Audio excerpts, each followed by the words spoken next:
And now, it's time for another Dice Tower review with Tom Vasel.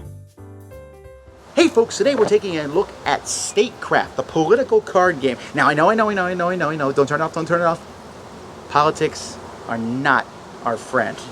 Politics cause arguments, and I do not want politics at the gaming table. But this is a game about politics. It says in here, it's a familiar but fictional world. This talks about issues, but not like issues that people will sit there and fight to the death over. For example, clean air initiative against a motor vehicle ban. Which one of those does your politician promote? The politicians in this game are all very generic. They are not copying any politician that you may know, that I know of anyway. They're from all different backgrounds and things, and so it's more about the how do you work with politics here. It's kind of a set collection style game. I mean, they could have probably changed it to something else other than politics, and the game might still have worked. It's a bunch of cards. Let me show you.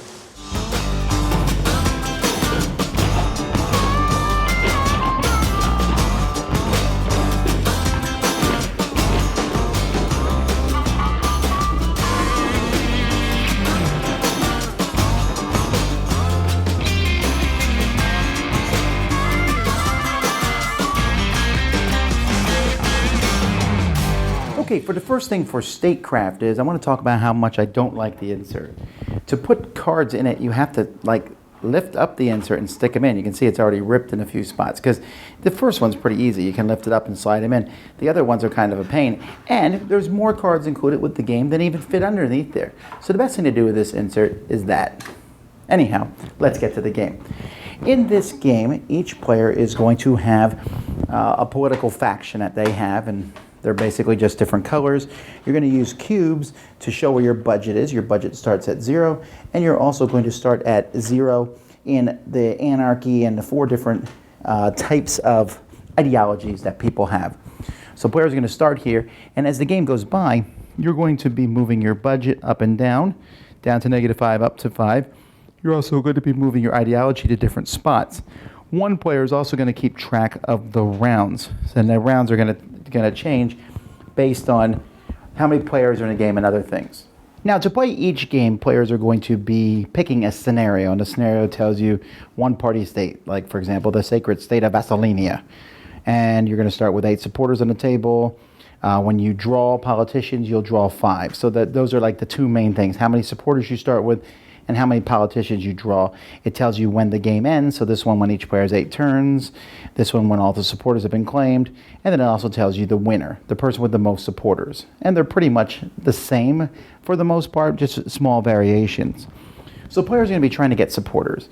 And there's going to be supporters, board game geeks, agricultural labor, the middle class. And each supporter wants something. So for example, the middle class here wants you to have at least a 6 in red, at least a 3 in yellow, and at least 1 in blue. And that's going to be kept track of here. On the other hand, the agricultural labor wants you to have a 0 or less in the first 2, and then at least a 4. So if it's blue, it means that's the most you could have. And if it's the color of it, you need to have at least that much. And so on your turn, if you ever match those, you'll be able to just take one of these supporters and put them in front of you. The person with the most supporters in front of them is the incumbent. And you have a little token here to keep track of that also. Now, how are you going to be doing this? Well, each person is going to start with a faction leader. This is a politician, and so we have Phoenix Park and Nathaniel Tawfik. Some of these guys basically just have text on them, but they have different issues that they believe in or that they care about. So maybe Natasha here, she cares about healthcare and finance, and this guy's about housing and healthcare. This guy's about finance and security. And when you have these in front of you, you will be able to, as action, also be able to draw more politicians from a deck.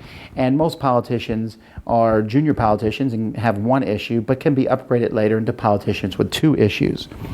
The reason you have these is because you will be drawing policy cards and playing these policy cards. So maybe I believe in employee pensions, and I'll put this on a character, which will increase them by 1 in yellow and 1 in blue. Or maybe I want to think there's be state pensions, which will give them 3 red and 1 green. Now, when I do this, I have to change my budget. So this would make my budget go down by 2, and this keeps my budget the same. Making my budget by down go 2 doesn't really matter, but you can never go below 5. So if I'm already at -4 or 5, I would not be able to play this card. So I'd have to play cards that would bring my budget back up again. You can also basically say you are against a policy. So instead of being for aggressive corporate taxation or free market, I got to say I'm against free market, put it underneath my character, and I would go down 1 in yellow and down 2 in blue. So sometimes you can, go down based on the different things you play. But you can only play a card on someone if that icon matches one of the icons here. So Chris Zhang, for example, would not be able to play the border tariffs and the free trade zone card, but he would be able to play the heavily restricted intoxicants or no minimum age for intoxicants. Now, there's also going to be action cards in the deck. You can play with action cards. You can play without them, too, if you want to. Any action cards, when you play this, you just do what it says. All players pass 1 card to the player on their left. Also, many of the actions that you play will cost a card from your hand. So, for example, it doesn't cost anything to take a supporter.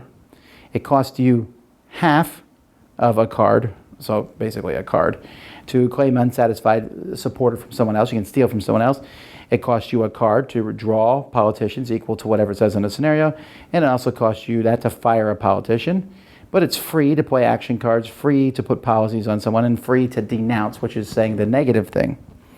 Now, if you really want to make the game more chaotic, you can add events and emergency cards. These can be in a deck, and when they show up, they can be an emergency, which everyone has to deal with till the emergency is taken care of, or it's an event, and the event will often give people a choice. Each player has to decide, and many times, like for example, this one here only affects the incumbent, so the incumbent has to discard a card, no matter what they pick here in this case. Sometimes they're going to change things, so you can free play a red policy, and here everyone can free play a yellow policy, so everyone can put out a card for free, but the incumbent has to discard a card no matter what's picked. Oh, I see. You can free play security or free play welfare earlier. So there's always a choice. So here the incumbent has to discard 2 cards and draw a card, discard a card. So you don't really want to be the incumbent because most of these things are negative towards you. Again, this is like an option. You don't have to put these cards in. And in fact, there's actually quite a few options in the rule book that they call it advanced maneuvers. So in a normal game, you don't fire politicians or play with the action cards or event cards or the incumbent, but you can add all that stuff in for the full game experience. Anyway, the first person to meet the victory condition, which, for example, is probably the person with the most balanced manifesto or the person with the most supporters, that's what it is in most ones, that person wins the game. Now, I said here that the politics theme is not a big deal in this game, and that's true, right? Unfortunately, the game is just not very good. There's a lot of problems with the game. First of all, as I mentioned in the rules overview, there's this whole advanced thing. That's insanity, right? It's insanity that this advanced thing just adds more random. They are random events that say, you get some good stuff. You get some good stuff. And you, incumbent, that's what happens to you. Don't mess with us again. What? I mean, you are being punished. If there's one thing I hate, it's when people design in a game someone who's winning and then you just beat them down a little bit because how dare they be ahead of everybody else, which is kind of ironic being in a politic game. But the advanced game and these events are negative. The action cards are crazy and wild. Sometimes they don't even make any sense. I play an action card on my turn. It says discard a card from someone else. I wasted one of my actions. That's what a card is, essentially. You can pay for it to do an action. I wasted that to make someone else lose an action. That's so stupid. If I'm playing and I make Susan lose an action and Sally and Bob are at the table, you know what just happened? I helped both of them because I lost an action and Susan lost an action, but they didn't lose an action. What kind of nonsense is that? The idea of manipulating the different ideologies around to grab people in the middle is good, but it's also very random. You're stuck with your politician. They have these 2 things. You look at the cards and go, okay, I'm going to increase these to get that person. Oh, that group was taken over here. Okay, hang on, I need to make my things come down and take this person. Oh, that one over there. And if you're not playing the stealing method, then you're really stuck up a crick. However, if you are playing with that method, then it's kind of this back and forth seesaw as you take them back. And the idea of moving them up and down and taking cards sounds good in theory, but it isn't. And you know what? Just because you put in 15 scenario cards and slightly change them, like in this one you need 8 groups to win the game. In this one you need 9. big whooping deal. That's not different ways to play the game. They're just minorly changing the rules. These scenario cards are not interesting at all. They're all basically the same. There's slight variations and differences between them. The artwork for the game is fine. I don't mind that. And like I said, I'm not a big fan of politics in general. Satire, I'm like, but this is not that. It works. It's just that all these different things, these junior politicians, senior politicians, adding these policies, you're going around a table, one person can be completely out of the game for the whole game, which is never a good thing. I cannot recommend this game because while the theme is inoffensive and actually works, the gameplay itself just is, especially, I mean, the advanced gameplay is awful. Like, I'd rate that a 2. That's how much I dislike the advanced gameplay. All those events and things, it's crazy. But then the base game is just basically playing some cards, shuffling around cubes, and that's just not that good either. Unfortunately, I cannot recommend Statecraft. Politics, I think, is an interesting concept, right? Like, actual politics. Bleh. But, I mean, politics, moving things around, elections, I love that sort of thing. Not this one. Dice Tower Judgment. Bleh. Thanks so much for watching the Dice Tower videos. Find more great videos and reviews as well as our top-rated audio podcast at Dicetower.com. You can also find other great shows at Dicetowernetwork.com. I'm Eric Summerer, and you've been watching The Dice Tower. The Dice Tower is sponsored by Cool Stuff Inc., where you can find great games for great prices. Cool stuff in stock. Check them out at CoolStuffInc.com. Shut the door!